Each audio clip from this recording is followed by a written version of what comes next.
Beyond theory, beyond politics, this is the front line of family restoration. Real families, real transformation, real proof that God's design works. Minister James Adams Jr. and married to Simone Adams for 12 years, and we have 2 children.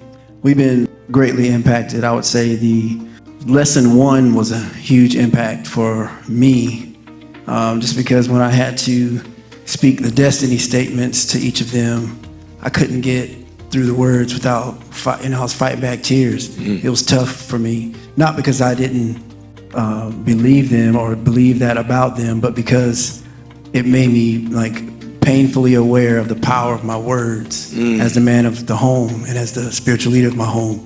And it almost like as I was saying those godly affirmations, I thought of all of the loose words that I had just let fly, and things that I had said without really being conscious of the impact of them. So that was powerful for me.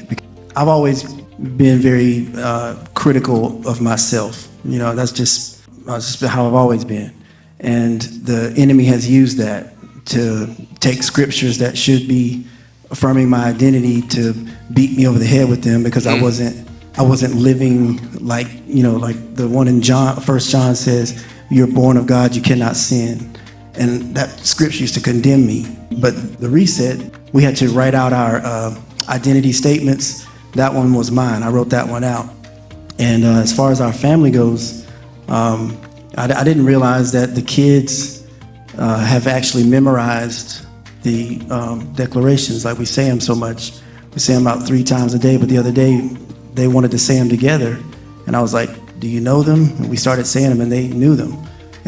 So now we declare them together, and it's been that's been powerful. And just to see my children, they look at each other at certain parts during the declarations, and they do the same little smile. So they've got it just gets everybody involved. And recently, my wife and I, we were going on good, and then the enemy came in, and we had our first fight during the 90-day reset, and it wasn't a good one, but we ended in prayer.